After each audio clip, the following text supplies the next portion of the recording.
gente, aí a gente vai ter alguns gráficos para expressar o equilíbrio químico. Então, vão ser basicamente dois tipos. Um que a gente vai ter a velocidade em função do tempo e a concentração dos produtos e reagentes em função do tempo. Eu fiquei muito insatisfeita que não tinha um gráfico igual, né, para todos, mas, enfim. Então, vamos pensar primeiro para a gente analisar a velocidade, depois analisar o que acontece com a concentração. Então, uma coisa que eu trouxe aí ao longo do vídeo todo foi que a velocidade, quando o equilíbrio é alcançado, ela se torna constante. E é isso que está acontecendo, olhem só. Aqui é como se fosse um T0, né? Um tempo zero. No momento que eu acabei de colocar os reagentes dentro de um recipiente. Então, eles ainda não começaram a reagir. E aqui estão eles, ó. E aí, eles vão sendo consumidos, vão reagindo, e aqui vai surgindo os produtos. Então, o que vai acontecendo? A velocidade dos reagentes vai diminuindo, a velocidade da reação direta. Por quê? Eu vou tendo menos reagentes, então vai ter menos coisa para reagir, né?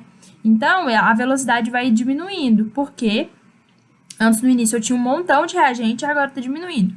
E aí vai acontecer o inverso para os produtos. Então, eu vou aumentando a quantidade de produtos e a velocidade da reação inversa vai aumentando. Até que, em um tempo T, alguma coisa, vamos supor 10 minutos que a reação está acontecendo, essa velocidade vai se igualar. E aí a gente vai ter a velocidade da reação direta e da reação inversa iguais. E aí, esse é o equilíbrio atingido. Vocês percebem que a velocidade agora está constante. Ela é marcada aqui, ó, uma só. Enquanto que aqui ela estava variando. E aqui não. Aqui o tempo está passando, mas a velocidade continua a mesma. A velocidade está constante e igual para a reação direta e para a reação inversa. Agora, a gente vai analisar o que acontece com a concentração com o tempo da reação. De novo, a gente vai pensar no seguinte, no tempo zero, eu acabei de colocar os reagentes lá no recipiente. Então, eu tenho uma alta concentração aqui nos dois, ó, e uma baixa concentração de produtos. Basicamente, nada foi formado ainda. O tempo vai passando, os reagentes vão sendo consumidos e os produtos vão sendo formados. Até que, em algum momento, a concentração se torna constante, tanto de produtos quanto de reagentes. Percebam que elas não são iguais. Se elas fossem iguais, elas teriam que estar em linha junta, assim, e elas não são, né? A concentração dos produtos e dos reagentes não tem que ser iguais, elas têm que ser constantes. Por quê? A velocidade está constante. Então, tudo que está sendo produzido meio que já vai sendo consumido pela reação inversa. Então, eu produzo ali um pouquinho de produto e ele já vai se convertendo de volta em reagente. E assim o tempo todo. Isso que é a reação em equilíbrio. Então, a concentração ela vai se manter constante aqui em linha reta. O tempo está passando, mas a concentração continua a mesma aqui, né? E aí, a gente pode ver que aqui a concentração de reagentes ela se manteve maior do que a concentração de produtos. No entanto, nesse outro gráfico, o que aconteceu? Uma inversão. Os reagentes que antes estavam em concentração maior no início, eles vão diminuindo para ter uma concentração menor. E os produtos que estavam em concentração menor superaram a quantidade de reagentes. E aí, novamente, as concentrações são diferentes. Olha, aqui tem bem mais e aqui tem bem menos. No entanto, ela é constante depois que foi estabelecido o equilíbrio, que foi mais ou menos aqui, ó, onde eu estou marcando com o mouse, tá bom? Bom, gente, agora a gente vai resolver um exercício sobre o assunto. E as partes de constante de equilíbrio, as partes mais de cálculo e equilíbrio numeracoso, eu vou deixar para a semana que vem, porque senão vocês vão ficar com muitas aulas, muitos vídeos essa semana. E aí, então, não deixem de assistir as aulas da semana que vem também para complementarem o assunto que a gente vai ver o cálculo da constante de equilíbrio, que é muito importante. Mas antes, vamos resolver um exercício antes de acabar a aula. Então, gente, para acabar aí o nosso conteúdo de hoje, né, porque ainda tem uma aula para ver, a gente vai resolver 3 exercícios para fixar esse conhecimento. Então, o primeiro aí bem simples para testar só o conceito aí do equilíbrio químico, para a gente relembrar. Uma reação química atinge o equilíbrio químico quando ocorre simultaneamente no sentido direto e inverso? Não, né? Não basta só isso. Isso é uma coisa que tem que estar acontecendo no equilíbrio químico. Mas o simples fato dela estar acontecendo nos dois sentidos só diz que ela é uma reação reversível e não se ela está no equilíbrio químico dela ou não. As velocidades das reações direta e inversa são iguais? Sim, né? Então, isso é uma das situações em que se estabelece o equilíbrio químico. Então, já seria a resposta letra B. Mas vamos analisar os outros aí. Os reagentes são totalmente consumidos?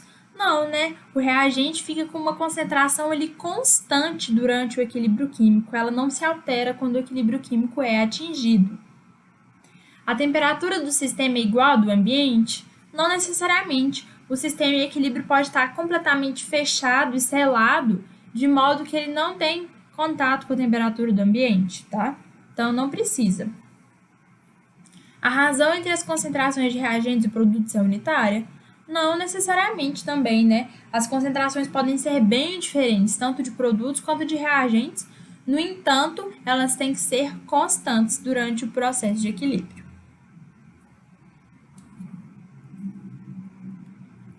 Aí, essa outra questão aí. Ela fala que a produção de amônia em escala industrial é realizada pelo sistema Haber-Bosch, que controla a pressão e a temperatura, mantendo o sistema em um equilíbrio formado entre os gases. Então, é a reação que eu coloquei lá no inicinho do nosso conteúdo. E aí, ela fala que ela tem um rendimento muito baixo, mas é a melhor condição de produção de amônia. Então, sobre um equilíbrio químico dessa reação, o que a gente pode afirmar? Que a concentração de N2 e H2 é igual? Não, por que ela seria? Se aqui, ó, a gente precisa de bem mais quantidade de mol do que aqui, né? Então, o índice é bem maior do que o 1, que é 3. Então, não.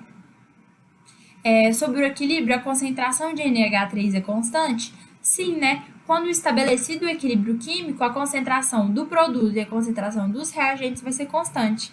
Mas, ao contrário do que a letra C diz, elas não vão ser iguais, que é o que eu acabei de falar no exercício anterior. A velocidade da reação inversa vai ser maior do que a direta? Não, né? As velocidades vão ser iguais. E o mesmo vale, né, para a letra E.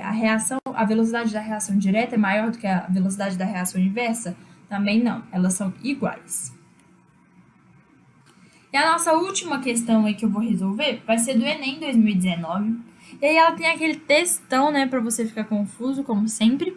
Então, os sabões são ácidos são sais de ácidos carboxílicos de cadeia longa, utilizados com a finalidade de facilitar, durante o processo de lavagem, a remoção das substâncias de baixa solubilidade em água, por exemplo, óleos e gorduras. Então, é para isso que a gente usa o detergente e o sabão, né, para diminuir, aumentar, na verdade, a solubilidade das gorduras na água, porque elas têm baixa solubilidade. Então, com o sabão, a gente auxilia esse processo.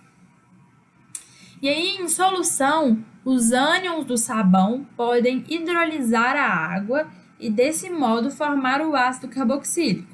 Então, aqui, ó, a gente tem o ânion do sabão hidrolisando com a água e formar o ácido carboxílico. Essa aqui, ó, caracterizado por COOH, ácido carboxílico, lado orgânico, vamos lembrar lá. E aí, por exemplo, para o estereato de sódio é estabelecido o seguinte equilíbrio químico. Então, essa aqui que é o que ele deu de exemplo. Aí ele fala o seguinte, uma vez que o ácido carboxílico formado é pouco solúvel em água e o nosso interesse é que seja altamente solúvel, né? A gente quer que o sabão seja solúvel em água para diluir as gorduras. E menos eficiente na remoção de gorduras, o pH do meio deve ser controlado de maneira a evitar que o equilíbrio seja deslocado para a direita. Então, o que ele acabou de falar? Que essa substância aqui, esse ácido carboxílico, ele não é eficiente para limpar, né, igual o sabão né? Que o sabão é esse aqui. Então, que a gente tem que propiciar o equilíbrio de modo a que isso aqui não seja formado, ou seja, a gente não pode deixar o equilíbrio deslocar para a direita. a gente tem que fazer o equilíbrio deslocar para a esquerda. Então, o que a gente teria que fazer para o equilíbrio deslocar para a esquerda? Ou diminuir a quantidade de sabão e de água, ou aumentar a quantidade de alguma coisa aqui, né? Então, vamos ver as alternativas que a gente tem. Com base nas informações do texto, é correto concluir que os sabões atuam de maneira mais eficiente em pH básico. Vamos pensar. Se o pH é básico, a gente tem uma grande concentração de íons OH-. Então, se eu adiciono muito íon OH- para o pH ficar básico, o que vai acontecer? O equilíbrio vai deslocar para a esquerda. Não é isso que a gente deseja? Que a gente tenha mais sabão e menos ácido carboxílico? Então, já é essa a resposta certa. Então, em meio mais básico, eu vou ter muito íons OH-, de modo que o equilíbrio vai deslocar para a esquerda. E aí, vamos só pensar nessas outras hipóteses aí. Mais eficiente em pH ácido? Bom, aqui no caso a gente nem tem, né, a presença do íon H+, para analisar essa situação. Mais eficiente em pH neutro? Não vai ser, porque vai ser melhor em pH básico. Não vai ser eficiente em qualquer faixa de pH, né? Já que existe uma espécie aqui que depende do pH para existir. E ela não vai ser mais eficiente nem em pH ácido ou pH neutro, tá? Então, por que ela é mais eficiente em pH básico? Porque eu vou ter grande concentração de OH-, de modo que o equilíbrio desloca para a esquerda, que é o que a gente quer, evitar que o equilíbrio seja deslocado para a direita. Bom, gente, é isso que eu tenho para falar sobre o equilíbrio químico hoje. Semana que vem a gente vai saber um pouquinho mais sobre a constante de equilíbrio, tá bom? E vou deixar também mais alguns exercícios sobre o equilíbrio químico, junto com os exercícios de cinética, para vocês treinarem essa semana. Bons estudos!